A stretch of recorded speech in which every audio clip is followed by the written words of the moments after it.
Ladies and gentlemen, can you hear that? Good. I learned alcoholism in a very hard practical way after about 20 years practical experience and not from textbooks. But it's my duty tonight to tell you something about the medical side of alcoholism. Now, we do know that about 95% of people can drink normally.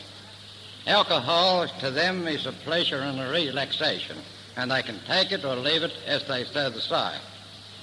The question tonight is the 5% of problem drinkers who comprise the alcoholics in the community. And of those, a very large number are the alcoholics themselves, who comprise mostly members of Alcoholics Anonymous. We do know that there's a certain type of personality and a certain type of character who is allergic to alcohol and who does become the dipsomaniac or the inebriate, whatever you like to call him. And he was born that way. Now, why he was born that way, no one has the faintest idea. We do know that the races which are the oldest in culture and civilization are not very subject to alcoholism. For example, the Jews, the Greeks, and the Italians are almost immune to it. Whereas the races which have been last subject to the civilizing influences, such as the Scots, the Irish, the Finns, and theirs seem to be particularly prone to it.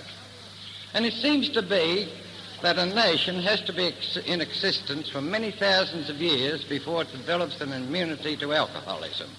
For example, most of the native races around Australia, New Zealand, the Red Indians of America, are not at all tolerant to alcohol and do become alcoholics. But why we are alcoholics, we do not know. There's been a lot of research work done on the subject. I've been to congresses, I've read a lot, I've listened to the world's leading authorities on alcoholism, and not one of them has the slightest clue. There seems to be some research work being done lately that the chemistry of the alcoholic is differently from the other alcoholic, and that he reacts differently to alcohol than the ordinary person does. For example, if you get 100 boys and girls and give them their first drink, 95% of them cannot take alcohol. But the true alcoholic represents the barflies. He goes round drinking and drinking, and at the end of the party he goes round and drains every glass on the table. He seems to have that irresistible desire and urge, the obsession to drink. And next morning he reacts differently. He's sick, he's sore, he's sorry. And he's so depressed that he must have a hair of the dog that bit him. In other words, his whole system craves for alcohol, and why it does, we do not know. But we do know this, that the alcoholic has a definite mental characteristic, and once you see one alcoholic, you see the lot. And it is an extraordinary thing. If you put 2,000 alcoholics or 2,000 people in the room, I guarantee within a few minutes all the alcoholics there will have congregated together, because there's a certain bond of affinity between them and they can all recognize one another.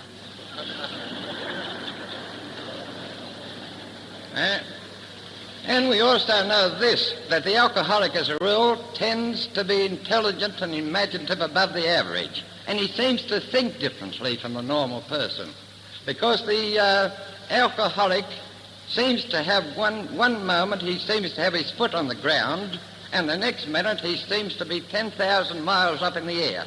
He's an extraordinary mixture of reality and imagination, and probably for that reason some of the most famous poets have been alcoholics. Bobby Burns, Edgar Allan Poe, Stephen Foster, and even some of our own greatest Australian poets have been alcoholics. And not only is the alcoholic a poet, but he's also a pioneer.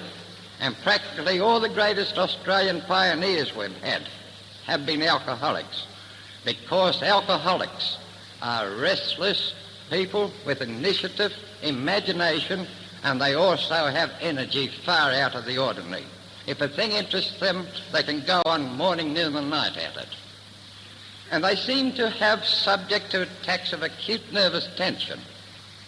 And that acute attack of nervous tension seems to be characteristic of the alcoholic, even though he hasn't had a drink for many years.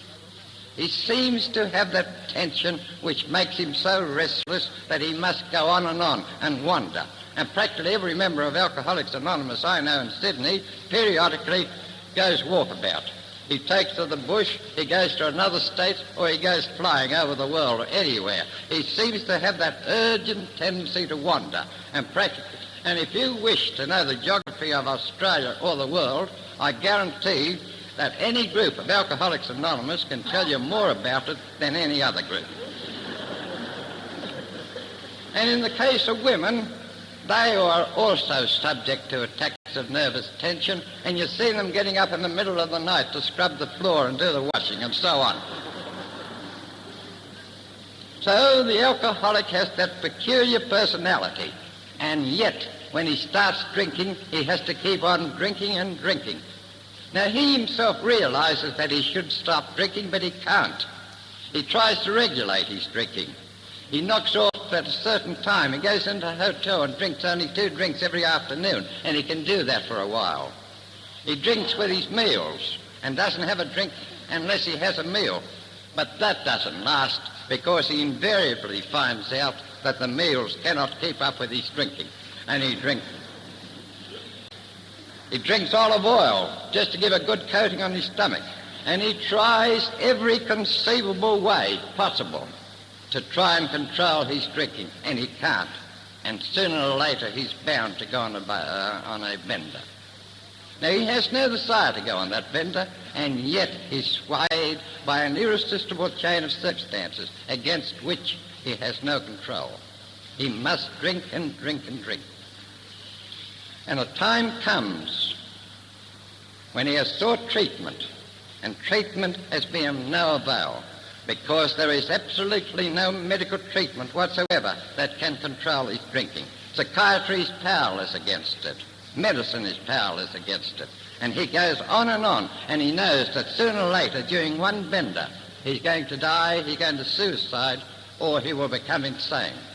And it is an extraordinary thing, as Ossie would tell you tonight, that at one of the earliest groups of AA meetings here, there were 13 there, and Ossie and I are the only 2 alive. The condition is frightfully dangerous, and the treatment at the present time in Sydney is most unsatisfactory. With the exception of one private hospital, the only way the patients can be treated is to be treated in one private hospital, or in jail, or in the cells at Central. And what's the treatment of alcoholism? You cannot change the alcoholic. He is what he is, and he will never change. Even if he's been sober for 10 or 20 years. I met the founder of AA, and he's a typical alcoholic, and he still is the same as he was 22 years ago. His character doesn't change, and AA says you can't change him. You are what you are, and you've got to put up with yourself. All that AA does is to teach you a philosophy of life that will enable you to live with yourself and to put up with yourself. It's not sufficient for the alcoholic to stop drinking, because he is subject to attacks of a very great nervous tension. And during those attacks of nervous tension, the tension mounts and mounts and mounts. And unless he has a philosophy of life to help him, he cannot stop from drinking. And so AA teaches him to live with himself, to live 24 hours at a time.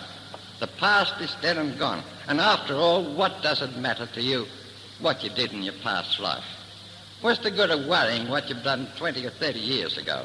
Or as they say, what does it matter to you if your mother ran off with a blackfellow, or if you yourself did something like that? Are what you are. The past doesn't matter to you. Forget it. The future's entirely in the hands of a power higher than yourself, and he will protect you. And therefore you are perfectly free to live today. And forget yourself till you can help others. And that's the whole philosophy of Alcoholics Anonymous. Forget yourself, help others, and live 24 hours at a time. And as long as you live that philosophy, you will keep sober. But once you forget it, even after 10, 15, or even 20 years, you will go drinking again. And AA is the only philosophy at the present time which teaches you that you should stand on your own 2 feet. You cannot rely on psychiatrists. You cannot rely on anyone. You cannot rely on tranquilizers. You have to rely entirely on yourself and the philosophy of AA.